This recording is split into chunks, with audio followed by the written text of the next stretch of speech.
and welcome to a Newtonian episode of We Only Look Thin. I am Katherine Weigel, and I have lost 150 pounds. Whoa! Speak of Newtonian, and I am Donald Weigel, her husband, sometimes known as her husband. And I have lost over 100 pounds, slightly. That is true. And today we are going to break it down for you. We're going to talk about a few things. We're not going to rap or do breakdancing, but we're going to break it down. We are going to start with a tip of the week. Then we're going to move on to momentum and why it's better than motivation. And then we're going to finish off with... Pow! The product of the week. Product of the week. Boom. No, it's not called boom. Wait. It's called pow. Just stick to pow.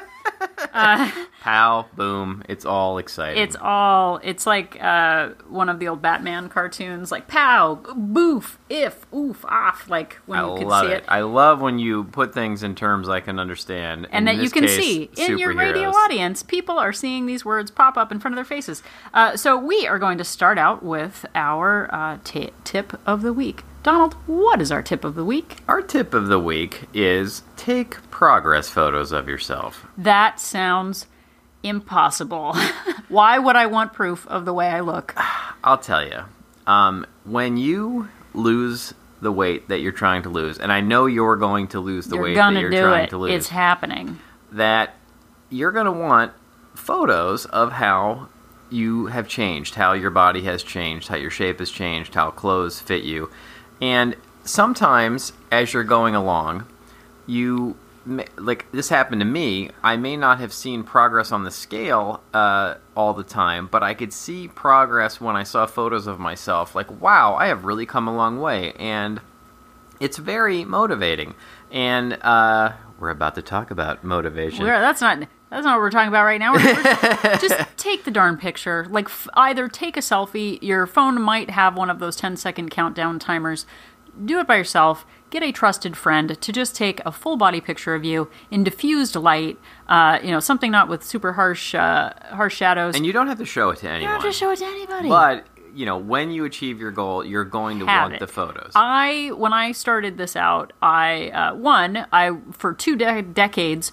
You might have just thought that I was a floating torso because I would not She refused to let anyone take photos of her below. I was hip averse. I carry a lot of weight in my hips, and so I would not let anyone take a picture of me below my rib cage. And so I don't really have many photos of me full body from probably age 17 to 41. There are a few in there, but I was reluctant to have them. I probably deleted many. I think I almost left Donald for posting a photo on Kodak Share Gallery of me, not looking flattering. But just own who you are. That is a true story, everyone. Own who you are today. Take a starting picture. When I started this journey in January of 2016, I didn't think I was going to lose the weight. I was looking to just fit into my pants. I was looking to lose 5 pounds and then another 5 pounds. And I, maybe 20 days into my journey, a coworker took a picture of me sitting on a couch, and I was kind of like hunched over. And at the time, I was really uncomfortable that he took a photo. And now I wish I had just stood up for the full photo so that I would have a full body picture of myself. Because I don't think I took my first picture until I was like down 15 pounds. Yeah, that's about where I was. On our website, we have some before and after photos. And but they're not actually super before. Because yeah, the one before photo of me was I had already lost something like 15 pounds at that point. And I wish I had one at my actual starting weight. When I asked to take that picture of you, I said, "Hey, Donald, why don't you take a starting photo?" What did you say? I said, "No, gosh, why would I want to do that? I don't want anyone to see me like this." That is what he said. So it was very difficult because it's hard before you've done it to know you're going to do it. So I'm just going to say, take a photo. Just take a photo, tuck it in your back pocket, because I have to really search for pictures of myself at my start. And a lot of times, like Donald said, the scale doesn't show the progress you're making, or you're up a pound or two. But looking back at my starting photos, like it really, I'm like, oh, I didn't know I looked like that. Okay. And now I can really see my progress. So just take the picture. Have somebody else take the picture. Tuck it in your back pocket. Why don't you take the picture? Take a picture. It's kind of the Seinfeld reference. So that's our tip of the week. Tip of the week. Towel. The second T is silent. We'll work on that. Yeah. So now we are going to move on to why momentum is better than motivation. Donald, has anyone ever said to you, I'm not motivated? Yes. Have you said that to you? I was going to say I've said that to me many, many times. I'm just not motivated. I just don't feel like doing it right now. That happened for the first 40-some years of his life. Yes. And the first 40-some years of my life. I would occasionally get motivated, and I would work hard for a little bit, and then it would go away, and any progress I made would be thrown out the window. So here is a sad, cold fact. Tuck in, people, because it's starting now. Motivation is fleeting. It is unpredictable. It's frustrating. It is amazing when it happens. But it is a total fallacy in weight loss. Like, I did not lose 100 pounds because I was motivated. Yeah, if you wait for motivation before you start, waiting for motivation is like waiting for a bus that never comes. And, you'll be sitting there going, well, I'll get on that bus when it shows up, and boy, it's going to be a great bus ride. But before you know it, a year has gone by, and you're still sitting at that bus stop. Well, and you could have just taken a couple of steps toward your destination instead of just waiting for that to happen. And maybe you're motivated. The bus finally shows up. Get your bus pass ready, because we're going on a bus ride. You finally get on the bus. Honk, honk. Do buses honk, or do they beep? Do the wheels go round and round? They do in this scenario. So, yeah, we do know the wheels go round and they round. They do. All through the town. But what if you get on the bus and you're like, it's happening. Motivation is here. I've got all the things. I've got the gear. Like, it's happening. I feel amazing. I have the tiger. I'm going to the gym. Join the HIIT class, whatever.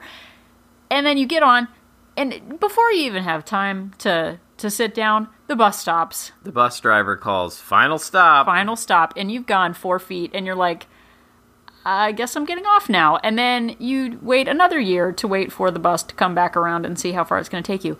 Do you hear where we are taking you, people? We are taking you nowhere. Nowhere at all.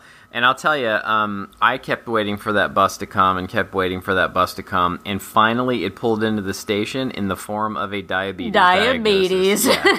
So the SS bus diabetes. How many axles did that bus have? I don't know. Many axles. Rode into the station. Yeah. Wah, wah. And basically forced me to do it. So don't be like me. Find your motivation inside and make your own motivation before diabetes or some other terrible health consequence comes along and plays your hand for you. So I'm going to cancel that and rebut it with, don't be motivated. Don't be motivated. Don't be motivated. I'm going to start out with one of our favorite famous families, the Newtons. Oh, I love the Newtons. Can you name a Newton? Well, there's Olivia Newton. There's Juice Newton. And Fig Newton. And then there's the lesser-known underdog, kind of the black sheep of the family, Mr. Sir Isaac Newton. Yeah, this is a Newtonian episode. It is Newtonian. And we're talking about Sir Isaac Newton. We've talked math. We've talked physics. Now we're talking physics. So you might know this if... we gave a history lesson last time, right? I think we did. Boring. So a body in motion stays in motion, and a body at rest stays at rest. That is the Newton's law of motion. I know when my body is at rest, it likes to stay at rest. That is called inertia. And inertia got him through his first 40-some years. And sometimes when I'm exercising, I did some push-ups the other day, and I just sort of collapsed on the carpet. And of course, that's when our daughter walked into the room, and she's like, hey, what's that exercise you're doing there? It looks a lot like you're just laying on the floor. So our wedding bands, we had them engraved. We went to the when we got married, wedding bands. The guy at the shop said, "Hey, do you want them engraved?" And we said, sure, why don't we put our favorite phrase, inertia? And so he put inertia and the date of our inertia, and we were inert for 20 years. Yeah. And we just kept waiting for that motivation bus. And sometimes it came and sometimes it didn't come. And we lost some weight and we thought that was the thing and that we were just waiting for the bus. We weren't looking at the destination. Very deep, very profound. But, I think that, a lot of people, and I'm not joking, this isn't hyperbole. A lot of people ask us, like, how you stay motivated to lose weight. Like, I'm not motivated. I'm not motivated to go to the gym. People keep waiting for some magic motivation to come by. And we contend, Mr. Sir Juice, Olivia Fig, Isaac Newton. Yes, all of those people. Talk about momentum. You gotta just push. You just gotta push off. You just gotta take a step forward. And that comes in the form of practicing habits. Yes. This is the part where you go, habits? Habits? What are those? Those won't get me anywhere. Habits? How is that going to help me? The habits have gotten me into this mess in the first place. The bad ones. But really, most of this journey has not been about being motivated in its true sense. It's just me being sick and tired of being sick and tired of the excuses and the depression and the anger and the resentment that I felt for being overweight. And thinking about the alternative, like if I do nothing, what's going to happen? I'm going to be in the same spot I am now where I'm unhappy with my weight, I'm unhappy with my appearance, I'm unhappy with how I feel all the time. Or if I do something, that might change and it might get better. That sounds extreme. But I, at my starting weight in January of 2016, I just needed to change something, and I didn't wait for the perfect plan. I didn't buy new gadgets. I just knew that I couldn't keep digging myself into the weight gain hole that I had been digging for myself, because I saw myself on a trajectory easily of gaining 50 pounds more than, going back up to my highest weight if I just kept eating and drinking the way I was. So I knew I had to make a change. And, to say I was motivated, like I didn't have a diabetes sugar train come my way or a sugar bus. But I could not fit into my pants. So I guess if that was motivation, I just wanted to fit into my pants. But I was really tired of the stories and the blaming the entire world for my woes. And I was finally ready to just take responsibility. And that is about momentum. Pointing yourself in the right direction and taking a step and taking another step. I think Gretchen Rubin talks about the one coin loophole, where it's like, one step isn't going to make a difference. One coin isn't going to make a difference, and another coin. But at some point, the one coin step loophole. Yes. But, at some point, you keep adding a coin day by day to a jar, and suddenly you're going to have a lot of money. And you're going to go to Coinstar, and you're going to turn it into a gift card, and you're going to spend it. And it's going to be great. So I didn't plan on losing 100 pounds. I planned on losing 1 pound, and another pound, and another pound. And that came not from motivation, but from implementing habits. It came from tracking my food using my Fitbit. It came from measuring my food. It came from, Donald, where did it come from you? It came from adding steps to my life. Adding steps to his life. Getting a Fitbit and letting the competitive side of me take over, and the collector in me who wanted to collect steps. He looked at calorie counts for foods instead of just eating whatever he wanted. He put limits on himself in terms of how many calories he had a day. Is it extreme? Not as extreme as losing a leg from bad sugar. Yeah, exactly. And I think of it now a lot like an avalanche. Sometimes you'll see these movies where, somebody, maybe it's a comedy or whatever, somebody knocks like one pebble down from the top of a mountain, and that pebble gains steam, and it hits another pebble and another and another, and before you know it, this giant avalanche and half the mountain is coming down. And that is how I like to build, or how I built my habits into losing 100 pounds. killing villagers below. Wiping out villages at the bottoms of mountains. That's how I did it. No, but it is about that momentum. And it's, we talked about there being 365 days a year. We had to start owning those days and not having perfect days and not planning perfection day after day, but doing more good each day than bad, not being victims of chance. There were days I have said I suffer from depression, and I had days where I felt like a black cloud was sitting on my chest, like real. Yeah, I have been there too. Real depression, and that still happens to me at the weight that I am now. The thing that I know is that it will pass.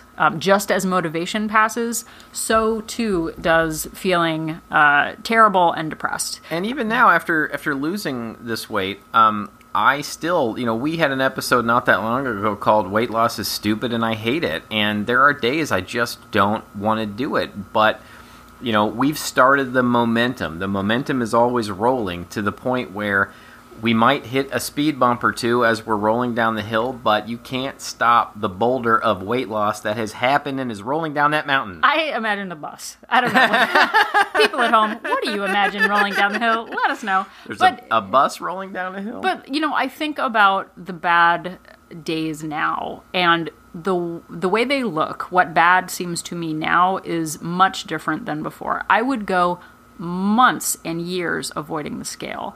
I would go years without getting purposeful movement in. I would go, 5 or 6 months without probably having a fresh salad or taking a break from the takeout. Oh, yeah, for sure. And, those were habits of inertia and staying in place and blame. And the habits of moving, we went on vacation this summer and we were getting like 15,000 steps a day. And even though, our eating was off, that would not have been us 4 years ago. We would not have pushed ourselves to get up and go for walks and to walk places on the vacation. We would have taken it as easy as possible. I imagined us as, you remember the outer space people from the movie WALL-E? Who were just in the floating chairs that floated along. I was like, that must be nice to float and not walk and just get all the food. Yeah, and just have little robots do all the cleaning. Oh, that'd be fantastic. But that was really the habit that we had. And those habits of sedentary inertia got us to being 100 pounds overweight. And the habits that support us now are boring. They, we're not going to be, on the cover of Cardio Weekly. Is that a magazine? I don't know. Probably. It should be. It's boring. It's boring and it's not exciting. But guess what? I do it and then I do it again and I do it again and I build that momentum. And now it's just part of my life. And if we have a bad day, we move on. And it's not going to derail us permanently because we don't wait for buses. No, we don't wait for buses. We pass the bus. And I think part of the problem was I used to think about having to be motivated to do everything all at once and to, I needed to go from being couch potato who ate whatever he wanted to immediately eating the perfect diet and exercising 6 days a week, joining gyms, seeing personal trainers, and immediately going from nothing to running marathons. And it turns out I didn't have to do all of that. I was able to just gently change my life in a way that is sustainable and that I can do forever. To now where it's just habit. I have to do it. I don't feel right if I don't go on my morning walk.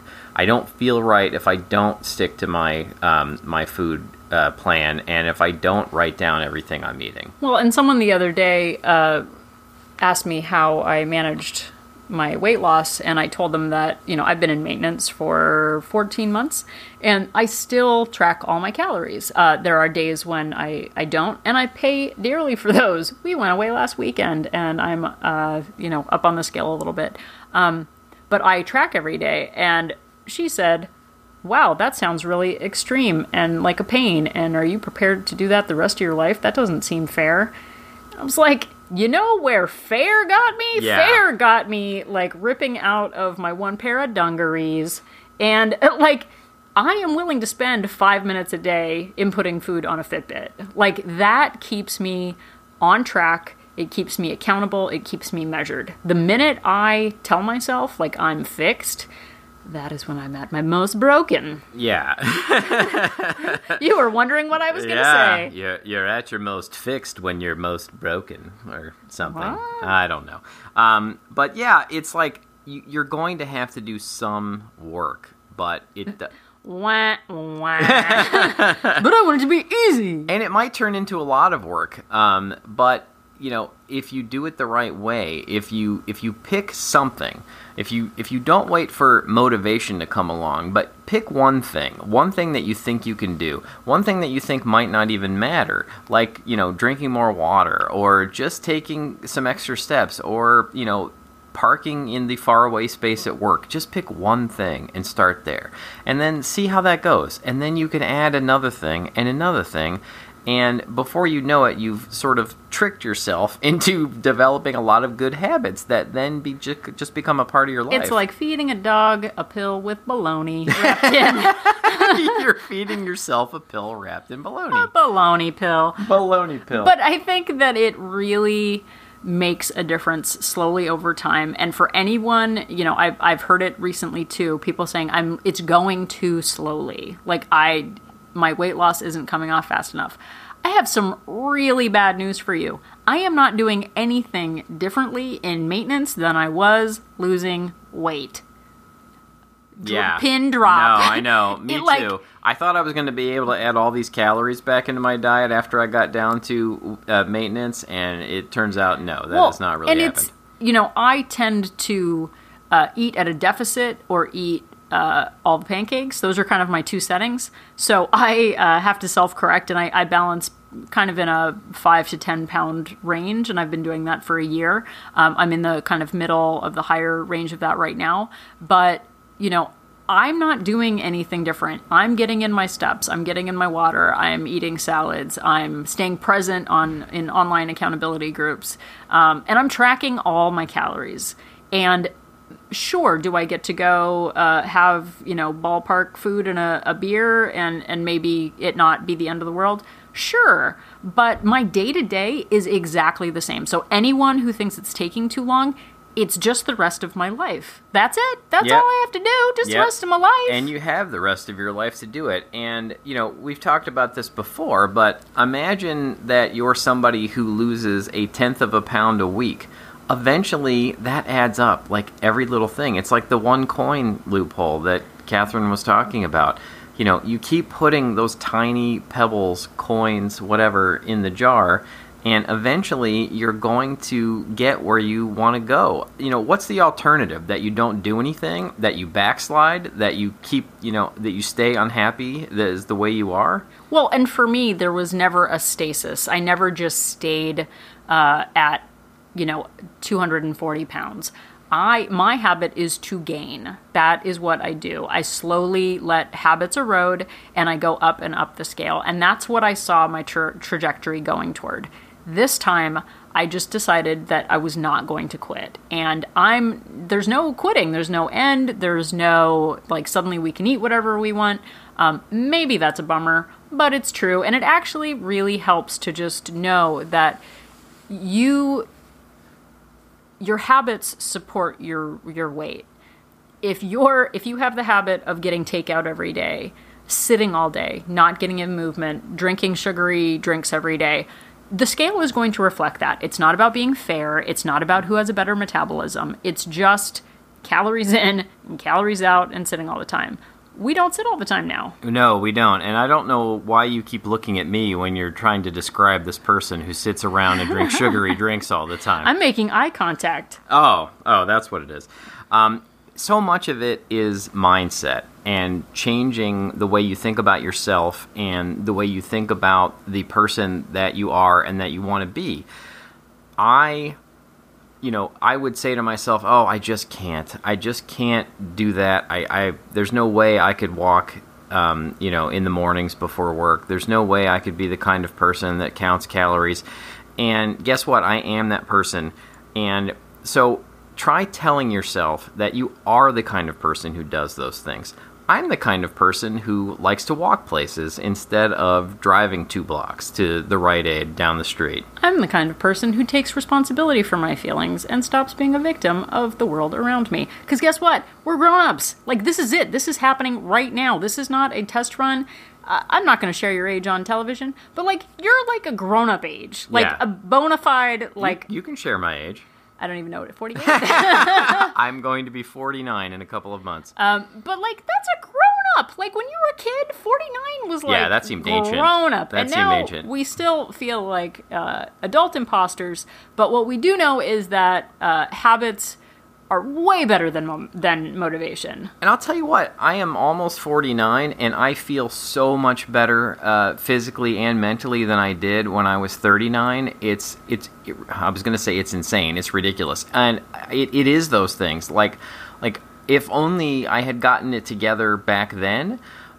So it's never too late, and you can do it too. If I can do it, believe me, anyone can. Yeah, I mean, I can't even believe how much easier it is for me to go upstairs and to carry groceries around and all kinds of things. All of these benefits to all the walking I do and the weight I lost. We should do our own magazine, because everybody buys magazines where it's just like, oh, look, he's walking somewhere. Oh, look, like those fitness, like Flex magazine and stuff where people are ripped and yoked up. Like, what if it was just like, I can bend over and tie my shoes without being out of breath? Like, oh, my goodness. Like, that is the sexy fireman calendar I want to see. And look, there was a time where just, like, tying my shoes was an effort for sure.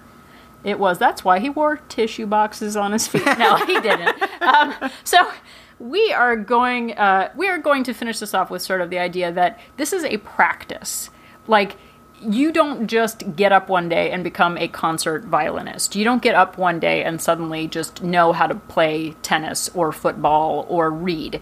You have to practice. And whether you are motivated or not, health comes with practice. We're reading a book right now, a Brene Brown book, where she talks about if you learn how to swim, you learn by swimming. You don't just read a book and then suddenly start swimming. You have to just go through the motions. And the motions include tracking, moving, drinking water, getting sleep. It's boring, but it's a practice. So we're not aiming for a perfection. We're just aiming to improve ourselves. So that practice builds the momentum, and it is way better than motivation. When motivation comes, yay! Like, that's an extra double amazing day, but it is fleeting, and that's okay. Yeah, and I know they say this thing about you know, it takes 10,000 hours of practice to master something. Guess what? You've got nothing but hours and time to master yourself and your eating and your habits. It's true. So, I hope we've thoroughly depressed you today. Let us know which favorite Newton you have. On your baseball cards. Oh, we should start a poll on your favorite Newton. On the Facebook page, your favorite Newton. So, I think Fig would win in a landslide. So let us know which is your favorite Fig on Instagram at We Only Look Thin, or on Facebook at We Only Look Thin also. You threw me off. I thought we were going on to POW, Product of the Week. Oh, POW. I forgot about POW. So, we're not getting any money from any of this. This is just a product that has improved our lives, improved our weight loss adventures.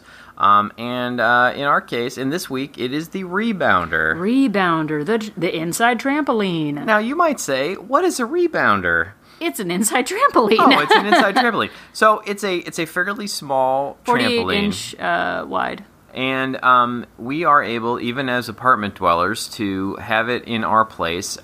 We can conveniently lift it up, lean it against a wall when we're not using it. And while we're doing things like watching TV, or if the weather's bad outside, we are able to still get exercise and essentially steps by bouncing up and down. Yeah, and it's not like Tigger bouncing up and down. It's not kangaroo. It's just more of a gentle, like, walking in place sort of. But I get a really good cardio workout. My heart rate goes up to like 120. Yeah. I get in a lot of steps really quickly. It doesn't feel exactly like walking, but the muscles in my legs, I definitely feel it when I'm done, and it's a really good workout, but not a run a marathon type workout. It's low impact. It's low cost. I think ours was 120, 130, something like that. They are not easily collapsible, but like you said, you can set them away. Some rebounders have different weight limits, so you should pay attention to that when buying one. But you can get them on Amazon. I think we should just say we can get everything on Amazon. Yeah. So except motivation. We bought one called And Cheer, and another one called Bounce and Burn. We ended up with two. The Bounce and Burner. That's sciencey. The Bounce and Burn is a little quieter. The And Cheer maybe squeaks a little more, but both are great. And especially we don't have enough room for a treadmill, and even if we did, it makes a lot of noise. Plus it collects clothing. Yeah, this serves that function. So, when it's raining outside, we can still get our morning walk in. And, a lot of times if I want to watch TV or something and I haven't hit my step goal, it's a great way to do that. Yeah, it's football season. And I know last season, I think you got in like 10,000 steps just watching TV. And I did. I didn't think that was fair. Yeah. What are you doing? What do you mean you hit your step goal? So it's a great, easy way to sneak in steps when you're not out and about. It is great when we can't walk together in the morning. It's great when you just need to get in those 250 steps. And it is just a breakdown of one less boundary. Like, I can't afford a gym membership. I can't go outside because of the weather. You can stand in your living room and bounce up and down a little bit. You sure can. What is our catchphrase to the rebounder? I don't know. Do we have one? I don't know. I feel like we need, the rebounder. Get off your can. It's something to do to get steps. We really need to wordsmith these. If you have a good idea for a catchphrase for a rebounder, let us know. Again, on Instagram. Please let us know if you have any tips for people when they're not feeling motivated, ways to get out there and do it anyway. Ways to build your momentum and keep going, things that have worked for you. We would love to hear from you. You can email us at weonlylookthin@gmail.com. You can find us on Instagram at weonlylookthin, at Twitter at weonlylookthin. And please do us a favor and go to iTunes and give us a rating. Preferably a 5-star rating would be nice. But Don, I'm not motivated. You know what? Just do it anyway. Look, I know some of you are Android only out there, and I am an Android person myself, but the podcast world is set up so that iTunes reviews really mean a lot, and it would help us out. If you can't get to iTunes, if you just don't have it, if you just have no way, we'd love for you to review us on Facebook. That would also be cool, but the iTunes really helps. It does. So, goodbye from the bus stop. Yes, the bus stop of always waiting and never getting motivation. And if an apple is about to fall on one of your favorite Newton's heads, just remember that Donald and I are an inspiration.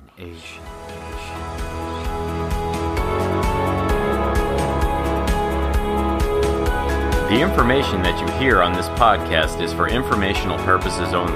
The hosts are not medical professionals. You should always consult with your doctor, nurse, or other certified health professional before beginning any diet or fitness program.